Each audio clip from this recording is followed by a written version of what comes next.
എല്ലാ സുഹൃത്തുക്കൾക്കും ഉസ്താദ് യൂട്യൂബ് ചാനലിലേക്ക് സ്വാഗതം. ഇന്ന് നമ്മൾ ചർച്ച ചെയ്യുന്നത് 2017 ഓഗസ്റ്റിൽ നടന്ന കേട്ടറ്റ് കാറ്റഗറി 1 പരീക്ഷയിലെ സൈക്കോളജിയാണ്. എല്ലാ സുഹൃത്തുക്കൾക്കും ഈ ക്ലാസ്സിലേക്ക് സ്വാഗതം. നമുക്ക് ഒന്നാമത്തെ ചോദ്യം പരിശോധിക്കാം.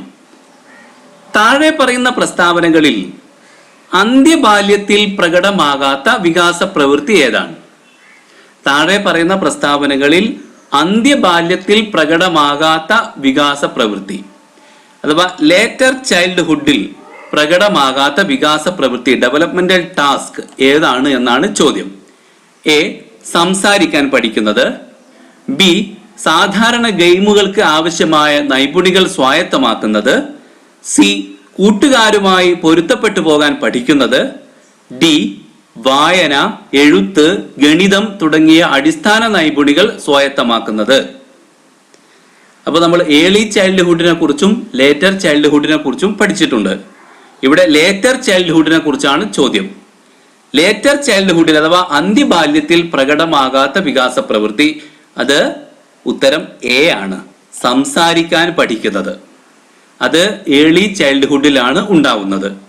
അതുകൊണ്ട് ഇവിടെ ഉത്തരം എ ആണ്. ചോദ്യം നമ്പർ 2. ഫ്രോയിഡിന്റെ അഭിപ്രായത്തിൽ ഏത് വ്യക്തിത്വ ഘടനയാണ് സന്തോഷ തത്വത്തിൽ അധിഷ്ഠിതമായിട്ട് പ്രവർത്തിക്കുന്നത്?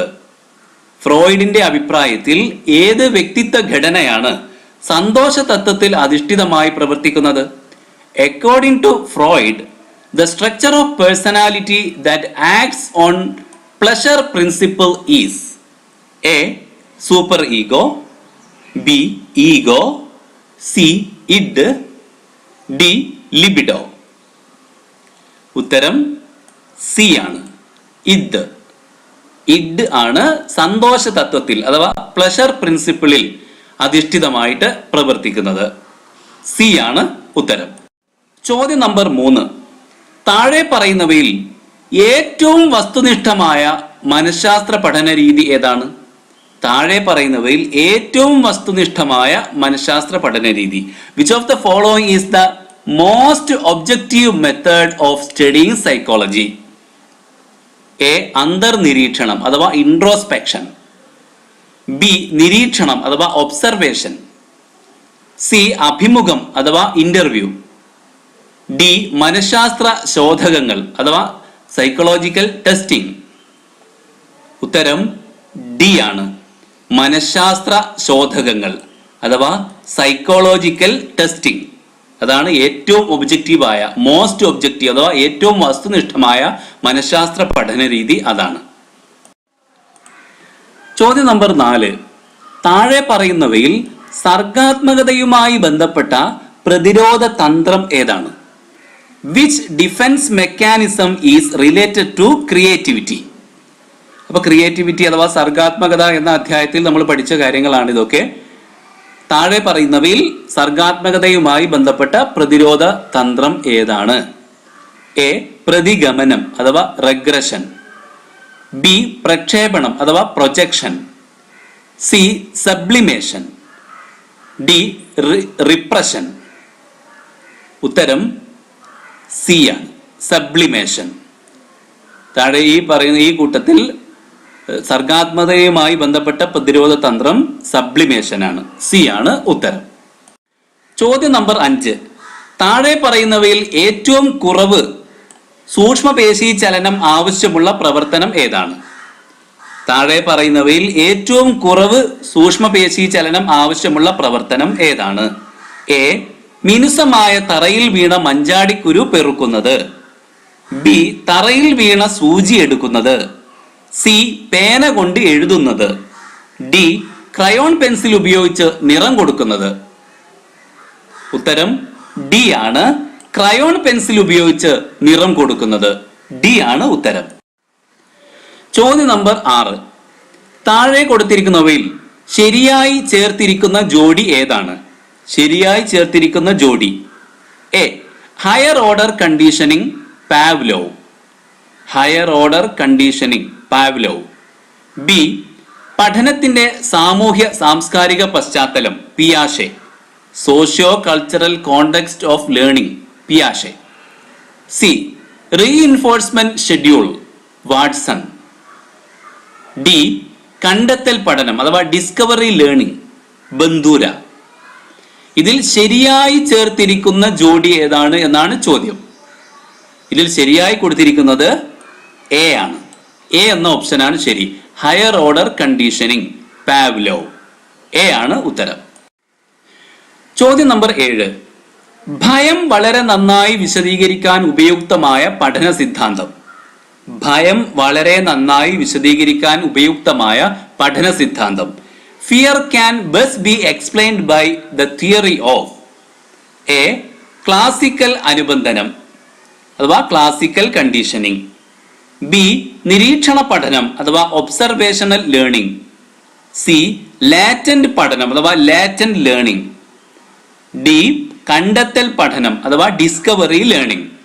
ഇതിൽ ഭയം വളരെ നന്നായി വിശദീകരിക്കാൻ ഉപയുക്തമായ പഠന സിദ്ധാന്തം ഏതാണ് എന്നാണ് ചോദ്യം. ഇവിടെ ഉത്തരം എ ആണ്. ക്ലാസിക്കൽ അനുബന്ധനം അഥവാ ക്ലാസിക്കൽ കണ്ടീഷനിങ്. എ ആണ് ശരിയായ ഉത്തരം. 8. നിങ്ങളുടെ പ്രൈമറി ക്ലാസ്സിലെ ഒരു കുട്ടി എപ്പോഴും കളികളിൽ വിമുഖത കാണിക്കുന്നു. ഈ കുട്ടിയെ പഠിക്കാൻ ഏറ്റവും അനുയോജ്യമായ മനഃശാസ്ത്ര പഠന രീതി ഏതാണ്? നിങ്ങളുടെ പ്രൈമറി ക്ലാസ്സിലെ ഒരു കുട്ടി എപ്പോഴും കളികളിൽ വിമുഖത കാണിക്കുന്നു. ഈ കുട്ടിയെ പഠിക്കാൻ ഏറ്റവും അനുയോജ്യമായ മനഃശാസ്ത്ര പഠന രീതി ഏതാണ്? എ. വ്യക്തി പഠനം അഥവാ കേസ് സ്റ്റഡി. ബി. അഭിമുഖം അഥവാ ഇന്റർവ്യൂ. സി. സർവേ. ഡി. നിരീക്ഷണം അഥവാ ഒബ്സർവേഷൻ. ഉത്തരം എ ആണ്. വ്യക്തി പഠനം അഥവാ കേസ് സ്റ്റഡി. എ ആണ് ഉത്തരം. 9ാമത്തെ ചോദ്യം. പരസ്പരം ബന്ധപ്പെട്ട വസ്തുതകളും ആശയങ്ങളും പൊതുവിജ്ഞാനത്തിന്റെ ഭാഗമാണ്. ഇത് ഏത് തരം ഓർമ്മയാണ്? A network of associated facts and concepts that make up our general knowledge of the world is called A. Episodic അഥവാ episodic memory. B. Explicit memory. C. Implicit memory. D. Semantic memory. പരസ്പരം ബന്ധപ്പെട്ട വസ്തുതകളും ആശയങ്ങളും പൊതുവിജ്ഞാനത്തിന്റെ ഭാഗമാണ്. ഇത് ഏത് തരം ഓർമ്മയാണ് എന്നതാണ് ചോദ്യം. മെമ്മറിയെ സംബന്ധിച്ചാണ് ഈ ചോദ്യമുള്ളത്. ഉത്തരം ഡി ആണ്. Semantic memory. ഡി ആണ് ഉത്തരം. 10ാമത്തെ ചോദ്യം. താഴെ പറയുന്നവയിൽ പിയാഷെയുടെ പഠന സിദ്ധാന്തവുമായി പൊരുത്തപ്പെടാത്തത് ഏതാണ്? പൊരുത്തപ്പെടാത്തതാണ് പറയേണ്ടത്. എ. കുട്ടിയുടെ അനുഭവങ്ങളിലൂടെയാണ് അറിവ് നിർമ്മിക്കപ്പെടുന്നത്. കുട്ടിയുടെ അനുഭവങ്ങളിലൂടെയാണ് അറിവ് നിർമ്മിക്കപ്പെടുന്നത്. Child constructs knowledge out of experience. B. ഇച്ഛാപൂർവം നടക്കുന്ന പ്രവർത്തനമാണ് പഠനം. Learning is a conscious deliberate activity. C. നിലവിലുള്ള വൈജ്ഞാനിക ഘടനയുമായി സമരസപ്പെടുന്ന ഏത് വിജ്ഞാന ഘടകവും നിരർത്ഥകമായി അനുഭവപ്പെടും. നിലവിലുള്ള വൈജ്ഞാനിക ഘടനയുമായി സമരസപ്പെടുന്ന ഏത് വിജ്ഞാന ഘടകവും നിരർത്ഥകമായി അനുഭവപ്പെടും. Any knowledge which is consistent with the existing cognitive structure will be considered as meaningless. D. പഠനവും ജീവിത വികാസവും ഒരു ജീവശാസ്ത്ര പ്രക്രിയയാണ്.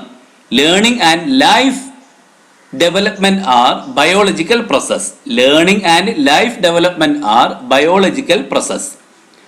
ഇതിൽ പിയാഷെയുടെ പഠന സിദ്ധാന്തവുമായി പൊരുത്തപ്പെടാത്തത് സി ആണ്. നിലവിലുള്ള വൈജ്ഞാനിക ഘടനയുമായി സമരസപ്പെടുന്ന ഏത് വിജ്ഞാന ഘടകവും നിരർത്ഥകമായി അനുഭവപ്പെടുമെന്ന പ്രസ്താവന ശരിയല്ല. അതുകൊണ്ട് സി ആണ് ഈ ചോദ്യത്തിന്റെ ഉത്തരം.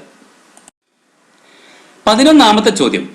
താഴെ പറയുന്നവയിൽ പ്രത്യേക പരിഗണന അർഹിക്കുന്ന കുട്ടികളുടെ വിദ്യാഭ്യാസവുമായി ബന്ധമില്ലാത്തത് ഏതാണ്?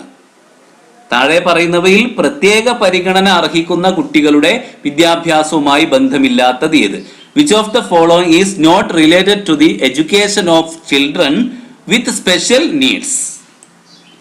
ഉത്തരം 0 റിജക്ഷൻ. ബി തടസ്സങ്ങളില്ലാത്ത ചുറ്റുപാട്, ലീസ്റ്റ് റെസ്ട്രിക്റ്റഡ് എൻവയോൺമെന്റ്. സി പൊതു പാഠ്യപദ്ധതി, കോമൺ കരിക്കുലം. ഡി അഡാപ്റ്റഡ് പാഠ്യപദ്ധതി, അഡാപ്റ്റഡ് കരിക്കുലം. ഇതിൽ ശരിയായ ഉത്തരം ഏതാണ്? ശരിയായ ഉത്തരം സി ആണ്, പൊതു പാഠ്യപദ്ധതി, കോമൺ കരിക്കുലം. ഇത് പ്രത്യേക പരിഗണന അർഹിക്കുന്ന കുട്ടികളുടെ വിദ്യാഭ്യാസവുമായി ബന്ധമില്ലാത്തതാണ്. സി ആണ് ഉത്തരം. 12ാമത്തെ ചോദ്യം. വിദ്യാഭ്യാസപരമായി പഠന വൈകല്യമുള്ള കുട്ടികൾ താഴെ പറയുന്നവയിൽ ഏത് വിഭാഗവുമായി സാമ്യരാണ്? വിദ്യാഭ്യാസപരമായി പഠന വൈകല്യമുള്ള കുട്ടികൾ താഴെ പറയുന്നവയിൽ ഏത് വിഭാഗവുമായി സാമ്യരാണ്? എ പ്രതിഭാധനരായ കുട്ടികൾ അഥവാ ഗിഫ്റ്റഡ് ചിൽഡ്രൻ. ബി പിന്നോക്കക്കാരായ കുട്ടികൾ, ബാക്ക്വേർഡ് ചിൽഡ്രൻ. സി ബുദ്ധിമാന്ദ്യമുള്ള കുട്ടികൾ, മെന്റലി റിട്ടാർഡഡ്. ഡി പെരുമാറ്റ വൈകല്യമുള്ളവർ, ബിഹേവിയർ ഡിസോർഡേർഡ്. ഉത്തരം ബി ആണ്, പിന്നോക്കക്കാരായ കുട്ടികൾ, ബാക്ക്വേർഡ് ചിൽഡ്രൻ. പഠന വൈകല്യമുള്ള കുട്ടികൾ പിന്നാക്കക്കാരായ കുട്ടികളുമായിട്ട് സാമ്യതയുള്ളവരാണ്. ചോദ്യം നമ്പർ 13. താഴെ പറയുന്നവയിൽ കുട്ടികളുടെ വൈകാരിക വികസനവുമായി ബന്ധപ്പെട്ടത് ഏതാണ്? താഴെ പറയുന്നവയിൽ കുട്ടികളുടെ വൈകാരിക വികസനവുമായി അഥവാ ഇമോഷണൽ ഡെവലപ്മെന്റുമായി ബന്ധപ്പെട്ടത് ഏതാണ്? A Snellen's chart. B Bridges chart. C flow chart. D rebus picture. ഇതിൽ കുട്ടികളുടെ വൈകാരിക വികസനവുമായി ഇമോഷണൽ ഡെവലപ്മെന്റുമായി ബന്ധപ്പെട്ടത് ഏതാണ് എന്നാണ് ചോദ്യം. ഉത്തരം ബി ആണ്, ബ്രിഡ്ജസ് ചാർട്ട്. ബ്രിഡ്ജസ് ചാർട്ടാണ് ഈ കൂട്ടത്തിൽ കുട്ടികളുടെ വൈകാരിക വികസനവുമായി ബന്ധപ്പെട്ടത്. ചോദ്യം നമ്പർ 14. താഴെ പറയുന്നവയിൽ വിളംബിത ചാലക വികാസത്തിന് കാരണമല്ലാത്ത ഘടകം ഏതാണ്? താഴെ പറയുന്നവയിൽ വിളംബിത ചാലക വികാസത്തിന് കാരണമല്ലാത്ത ഘടകം. Which of the following factors is not a cause for delayed motor development? A ന്യൂനബുദ്ധി അഥവാ ലോ ഇന്റലിജൻസ്. ബി ഉത്തേജനമില്ലായ്മ, ലാക്ക് ഓഫ് മോട്ടിവേഷൻ. സി പരിശീലനക്കുറവ് അഥവാ ലാക്ക് ഓഫ് പ്രാക്ടീസ്. ഡി സൂക്ഷ്മപേശി ചലനങ്ങൾ അഭ്യസിച്ച ശേഷം സ്ഥൂലപേശി ചലനങ്ങൾ അഭ്യസിക്കുന്നത്. ഇതിൽ ഉത്തരം ഡി ആണ്, സൂക്ഷ്മപേശി ചലനങ്ങൾ അഭ്യസിച്ച ശേഷം സ്ഥൂലപേശി ചലനങ്ങൾ അഭ്യസിക്കുന്നത് വിളംബിത ചാലക വികാസത്തിന് കാരണമല്ല. ബാക്കി മൂന്നും അതിന് കാരണമാണ്. ന്യൂനബുദ്ധി, ഉത്തേജനമില്ലായ്മ, പരിശീലനക്കുറവ്. അതിന്റെ ഇംഗ്ലീഷ് കൂടി മനസ്സിലാക്കാൻ. ന്യൂനബുദ്ധി ലോ ഇന്റലിജൻസ്, ഉത്തേജനമില്ലായ്മ ലാക്ക് ഓഫ് മോട്ടിവേഷൻ, പരിശീലനക്കുറവ് ലാക്ക് ഓഫ് പ്രാക്ടീസ്. ഇതൊക്കെ ഡിലേഡ് മോട്ടോർ ഡെവലപ്മെന്റ് അഥവാ വിളംബിത ചാലക വികാസത്തിന് കാരണമായവയാണ്. ഡി അതിന് കാരണമല്ല. അപ്പൊ ഉത്തരം ഡി ആണ്. 15ാമത്തെ ചോദ്യം. പ്രൈമറി തലത്തിൽ നിരന്തര മൂല്യനിർണയത്തിന്റെ പ്രധാന ഉദ്ദേശം എന്താണ്? പ്രൈമറി തലത്തിൽ നിരന്തര മൂല്യനിർണയത്തിന്റെ പ്രധാന ഉദ്ദേശം. Important aim of continuous evaluation at primary stage. A കുട്ടിയുടെ പഠന പുരോഗതി ഉറപ്പാക്കുക, ensure students learning and progress. രക്ഷിതാക്കളെ അറിയിക്കുക, കൺവേ ടു പാരന്റ്സ്. സി അധ്യാപകന്റെ ബോധന നിലവാരം ഉറപ്പുവരുത്തുക, assess teachers teaching level. D കുട്ടികളുടെ പഠന പുരോഗതി മേലധികാരികളെ അറിയിക്കുക, convey the progress of students to the authority. ഉത്തരം എ ആണ്, കുട്ടിയുടെ പഠന പുരോഗതി ഉറപ്പാക്കുക. അതാണ് പ്രൈമറി തലത്തിൽ നിരന്തര മൂല്യനിർണയത്തിന്റെ പ്രധാന ഉദ്ദേശം. ചോദ്യം നമ്പർ 16. സ്ത്രീ സ്വഭാവ സവിശേഷതകളുടെ സ്ഥായി രൂപങ്ങളിൽ അഥവാ സ്റ്റീരിയോ ടൈപ്പിഡിൽ പെടാത്തത് ഏതാണ്? സ്ത്രീ സ്വഭാവ സവിശേഷതകളുടെ സ്ഥായി രൂപങ്ങളിൽ പെടാത്തത് ഏതാണ്? Which is not one of the female stereotyped characteristics. A അക്രമ സ്വഭാവമുള്ള അഥവാ അഗ്രസീവ്. ബി വൈകാരികതയുള്ള അഥവാ ഇമോഷണൽ. സി വിധേയത്വമുള്ള അഥവാ സബ്മിസീവ്. ഡി ക്ഷമയുള്ള അഥവാ ടോളറന്റ്. ഇതിൽ എ ആണ് ഉത്തരം. അക്രമ സ്വഭാവമുള്ള അഥവാ അഗ്രസീവ്. സ്ത്രീ സ്വഭാവ സവിശേഷതകളുടെ സ്ഥായി രൂപങ്ങളിൽ പെടാത്തത്. സാധാരണഗതിയിൽ സ്ത്രീകൾ അക്രമ സ്വഭാവമുള്ളവരല്ല. എ ആണ് ഉത്തരം. 17ാമത്തെ ചോദ്യം. 1993 യശ്പാൽ കമ്മിറ്റി റിപ്പോർട്ട് അറിയപ്പെടുന്നത്. 1993 യശ്പാൽ കമ്മിറ്റി റിപ്പോർട്ട് അറിയപ്പെടുന്നത്. The Yashpal committee report of 1993 is known as a ICT വിദ്യാഭ്യാസത്തിൽ, ICT ഇൻ എഡ്യൂക്കേഷൻ. ബി പഠനം ഉള്ളിലെ നിധി, learning the treasure within. C ഭാരമില്ലാതുള്ള പഠനം, ലേണിംഗ് വിത്തൗട്ട് ബേർഡൻ. ഡി പരിമിതികളില്ലാത്ത പഠനം, ലേണിംഗ് ബിയോണ്ട് ലിമിറ്റേഷൻസ്. ഉത്തരം സി ആണ്. ഭാരമില്ലാതുള്ള പഠനം, learning without burden. 1993 Yashpal committee അറിയപ്പെടുന്നത് ഭാരമില്ലാതുള്ള പഠനം, ലേണിംഗ് വിത്തൗട്ട് ബേർഡൻ എന്നാണ്. 18ാമത്തെ ചോദ്യം. അബ്രഹാം മാസ്ലോവിന്റെ അഭിപ്രായത്തിൽ താഴെ പറയുന്ന ആവശ്യങ്ങളിൽ ഏറ്റവും പ്രാഥമികമായ ആവശ്യം ഏതാണ്? അബ്രഹാം മാസ്ലോവിന്റെ അഭിപ്രായത്തിൽ താഴെ പറയുന്ന ആവശ്യങ്ങളിൽ ഏറ്റവും പ്രാഥമികമായ ആവശ്യം ഏതാണ്? According to Abraham Maslow, which of the following is a basic need? A സുരക്ഷിതത്വം, സെക്യൂരിറ്റി.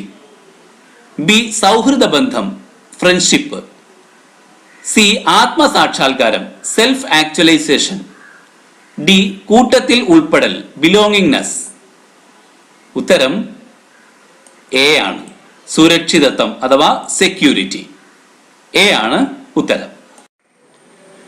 ചോദ്യം 19. തെറ്റുകളുടെ വിശകലനം എന്ന പ്രവർത്തനം കൊണ്ട് ഉദ്ദേശിക്കുന്നത്. തെറ്റുകളുടെ വിശകലനം എന്ന പ്രവർത്തനം കൊണ്ട് ഉദ്ദേശിക്കുന്നത്.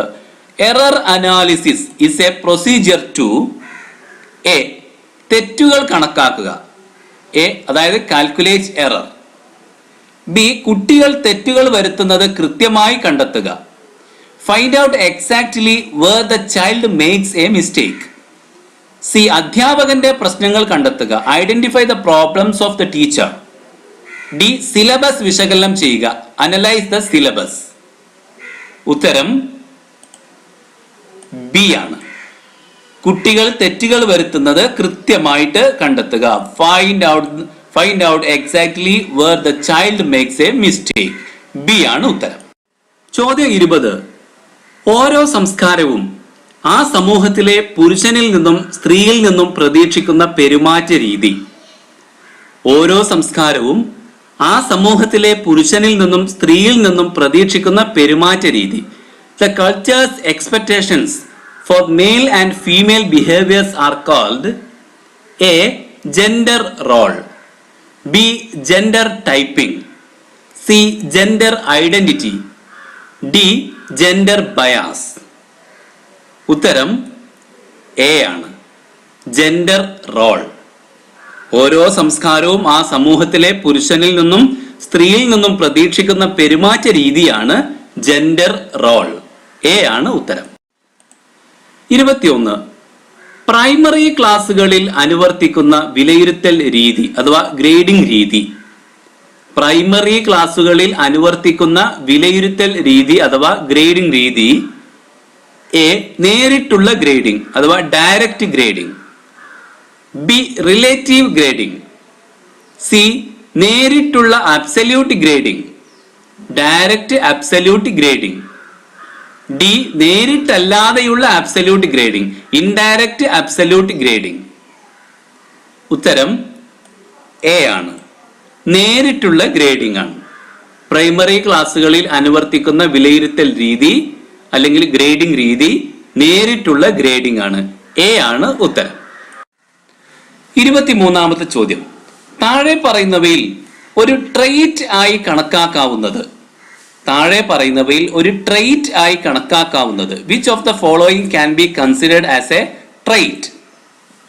എ. സംഗീതത്തിലുള്ള താല്പര്യം. ബി. സസ്യാഹാരത്തോടുള്ള പ്രിയം. സി. ഒരു സംഘത്തെ നയിക്കാനുള്ള കഴിവ്. ഡി. ഫാഷൻ വസ്ത്രങ്ങളോടുള്ള ഭ്രമം.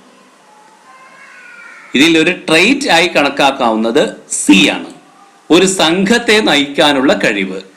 Ability to lead a group. ഉത്തരം സി ആണ്. 24. വൈകാരിക ബുദ്ധിയുടെ ഘടകമല്ലാത്തത് ഏതാണ്? വൈകാരിക ബുദ്ധിയുടെ ഘടകമല്ലാത്തത് ഏത്? Which of the following is not a factor of emotional intelligence? A. സ്വന്തം വികാരങ്ങളെ മനസ്സിലാക്കുക, understanding one's own emotions. B. മറ്റുള്ളവരുടെ വികാരങ്ങളെ ഉൾക്കൊള്ളുക, അണ്ടർസ്റ്റാൻഡിങ് അതേഴ്സ് ഇമോഷൻസ്. സി. മറ്റുള്ളവരുടെ വികാരങ്ങളെ നിയന്ത്രിക്കുക, മറ്റുള്ളവരുടെ വികാരങ്ങളെ നിയന്ത്രിക്കുക, കൺട്രോളിങ് അതേഴ്സ് ഇമോഷൻസ്. ഡി. ബന്ധങ്ങൾ നിലനിർത്തുക, ദൃഢപ്പെടുത്തുക, മെയിൻറ്റെയിൻ ആൻഡ് സ്ട്രെങ്തൻസ് റിലേഷൻഷിപ്പ്. ഉത്തരം സി ആണ്. മറ്റുള്ളവരുടെ വികാരങ്ങളെ നിയന്ത്രിക്കുക എന്നത് വൈകാരിക ബുദ്ധിയുടെ ഘടകമല്ല. സി ആണ് ഉത്തരം. 25. രണ്ട് വ്യത്യസ്ത പ്രവർത്തനങ്ങൾ ഒരേ സമയത്ത് ശ്രദ്ധിക്കുന്ന അവസ്ഥ. രണ്ട് വ്യത്യസ്ത പ്രവർത്തനങ്ങൾ ഒരേ സമയത്ത് ശ്രദ്ധിക്കുന്ന അവസ്ഥ. The processes of attending to separate activities simultaneously. A. Span of attention. B. Division of attention. C. Shifting of attention. D. Distraction of attention. ഉത്തരം ബി ആണ്, അഥവാ ഡിവിഷൻ ഓഫ് അറ്റൻഷൻ. രണ്ട് വ്യത്യസ്ത പ്രവർത്തനങ്ങൾ ഒരേ സമയത്ത് ശ്രദ്ധിക്കുന്ന അവസ്ഥയെ ഡിവിഷൻ ഓഫ് അറ്റൻഷൻ എന്നാണ് പറയുക. 26. താഴെ പറയുന്നവയിൽ വൈഗോട്സ്കിയൻ പഠന ആശയങ്ങളുമായി പൊരുത്തപ്പെടാത്തത്. താഴെ പറയുന്നവയിൽ വൈഗോട്സ്കിയൻ പഠന ആശയങ്ങളുമായി പൊരുത്തപ്പെടാത്തത്. Which of the following is not related to Vygotskian learning theory? A. കൈത്താങ് നൽകൽ അഥവാ സ്കഫോൾഡിംഗ്. ബി. ആശയദാന മാതൃക, കൺസെപ്റ്റ് അറ്റൈൻമെന്റ് മോഡൽ. സി. സഹവർത്തിത പഠനം അഥവാ കൊളാബറേറ്റീവ് ലേണിംഗ്. ഡി. സഹകരണാത്മക പഠനം, കോപ്പറേറ്റീവ് ലേണിംഗ്. ഉത്തരം ബി ആണ്, ആശയദാന മാതൃക അഥവാ കൺസെപ്റ്റ് അറ്റൈൻമെന്റ് മോഡൽ. ഇത് വൈഗോട്സ്കിയൻ പഠന ആശയങ്ങളുമായി പൊരുത്തപ്പെടാത്തതാണ്. 27. താഴെ പറയുന്നവയിൽ ബുദ്ധി സിദ്ധാന്തകരല്ലാത്ത മനഃശാസ്ത്രജ്ഞൻ ആരാണ്? താഴെ പറയുന്നവയിൽ ബുദ്ധി സിദ്ധാന്തകരല്ലാത്ത മനഃശാസ്ത്രജ്ഞൻ ആര്? Among the following psychologist who is not a theorist on intelligence? Not a theorist on intelligence. A. Thurstone. B. Kohler. C. Gardner. D. Spearman. ഉത്തരം ബി ആണ്, കോഹ്ലർ. കോഹ്ലർ ഒരു ബുദ്ധി സിദ്ധാന്തകനല്ല, അഥവാ തിയറിസ്റ്റ് ഓൺ ഇന്റലിജൻസ് അല്ല. അദ്ദേഹം ഇന്റലിജൻസ് സംബന്ധമായ സിദ്ധാന്തങ്ങൾ അവതരിപ്പിച്ചിട്ടില്ല. അപ്പോൾ ബി ആണ് ഉത്തരം, കോഹ്ലർ. 28. താഴെ പറയുന്നവയിൽ സർഗാത്മകതയുടെ പ്രത്യേകതയിൽ ഉൾപ്പെടാത്തത് ഏതാണ്? താഴെ പറയുന്നവയിൽ സർഗാത്മകതയുടെ പ്രത്യേകതയിൽ ഉൾപ്പെടാത്തത്. Which of the following is not a characteristics of creativity? A. വഴക്കം അഥവാ ഫ്ലെക്സിബിലിറ്റി. ബി. മൗലികത അഥവാ ഒറിജിനാലിറ്റി. സി. പ്രായോഗികത അഥവാ പ്രാക്ടിക്കാലിറ്റി. ഡി. ആവർത്തനക്ഷമത അഥവാ റിപ്പീറ്റബിലിറ്റി. ഇതിൽ സർഗാത്മകത അഥവാ ക്രിയേറ്റിവിറ്റിയിൽ ഉൾപ്പെടാത്തത്, ക്രിയേറ്റിവിറ്റിയുടെ പ്രത്യേകതയിൽ ഉൾപ്പെടാത്തത് ഡി ആണ്, ആവർത്തനക്ഷമത അഥവാ റിപ്പീറ്റബിലിറ്റി ആണ്. ഡി ആണ് ഉത്തരം. 29. ഒരു ഇൻക്ലൂസീവ് ക്ലാസ് മുറിയിൽ കാഴ്ച വൈകല്യമുള്ള കുട്ടിയുടെ വിജയം ഉറപ്പാക്കാൻ സഹായിക്കുന്നത്. ഒരു ഇൻക്ലൂസീവ് ക്ലാസ് മുറിയിൽ കാഴ്ച വൈകല്യമുള്ള കുട്ടിയുടെ വിജയം ഉറപ്പാക്കാൻ സഹായിക്കുന്നത് എ. കരിക്കുലാർ നൈപുണികൾ അഥവാ curricular skills. B. Co curricular നൈപുണികൾ അഥവാ co curricular skills. C extra curricular നൈപുണികൾ അഥവാ extra curricular skills. D plus curricular നൈപുണികൾ പ്ലസ് കരിക്കുലാർ സ്കിൽസ്. ഉത്തരം ഡി ആണ്. പ്ലസ് കരിക്കുലാർ നൈപുണികൾ. ഇൻക്ലൂസീവ് ക്ലാസ് മുറിയിൽ കാഴ്ച വൈകല്യമുള്ള കുട്ടിയുടെ വിജയം ഉറപ്പാക്കാൻ സഹായിക്കുന്നത് പ്ലസ് കരിക്കുലാർ നൈപുണികളാണ്. ഡി ആണ് ഉത്തരം. 30ാമത്തെ ചോദ്യം. ഒരു അസുഖകരമായ ചോദകം നീക്കം ചെയ്ത് പ്രതികരണ സാധ്യത വർദ്ധിപ്പിക്കുന്ന പ്രക്രിയ. ഒരു അസുഖകരമായ ചോദകം നീക്കം ചെയ്ത് പ്രതികരണ സാധ്യത വർദ്ധിപ്പിക്കുന്ന പ്രക്രിയ. Removal of an unpleasant stimulus to increase the probability of occurrence of a response. A positive പ്രബലനം അഥവാ പോസിറ്റീവ് റീഇൻഫോഴ്സ്മെന്റ്.